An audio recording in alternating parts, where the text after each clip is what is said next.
Assalamualaikum dan salam sejahtera. Saya Cikgu Muhammad Izham bin Muhammad Akhil daripada Sekolah Menengah Kebangsaan Tunku Abdul Aziz akan meneruskan sesi pembelajaran kita pada hari ini berkaitan tajuk penghantaran dan pengagihan tenaga elektrik. Hasil pembelajaran kita pada hari ini adalah untuk membezakan komponen keselamatan dalam sistem pendawaian di rumah.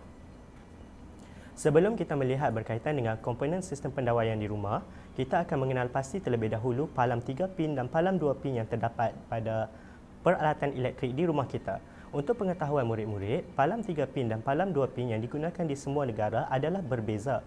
Terpapar di skrin adalah contoh palam 3 pin yang digunakan pada negara Hong Kong, India, Amerika Utara dan contoh palam 2 pin yang digunakan di negara Jepun dan juga negara Eropah.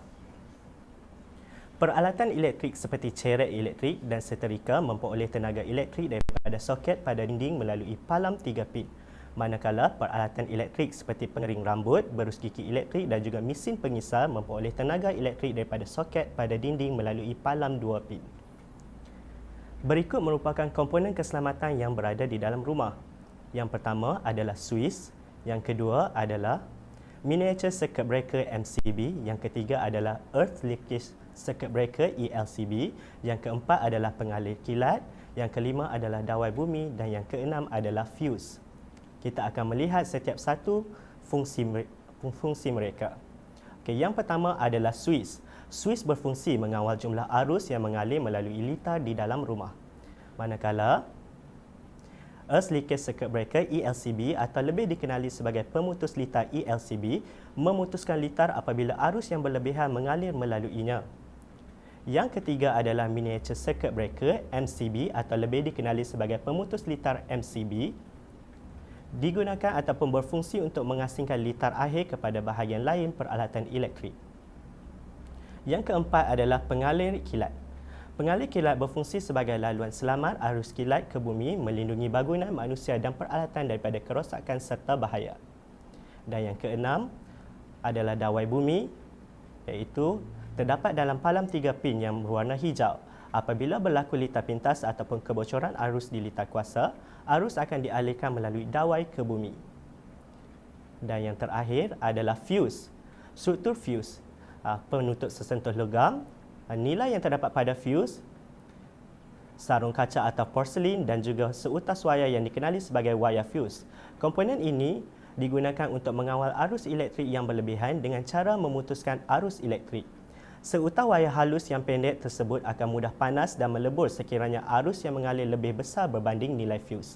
Jika wayar fuse melebur, maka arus elektrik juga akan terputus. Fuse terbahagi kepada dua, iaitu fuse cartridge dan juga fuse wayar boleh ganti.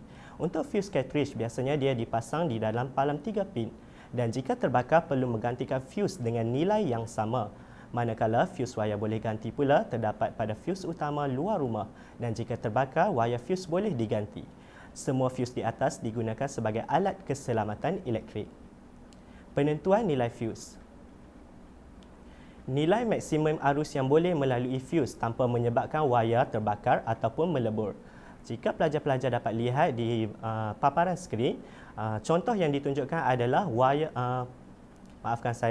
adalah cerek elektrik yang memerlukan 11.34 ampere.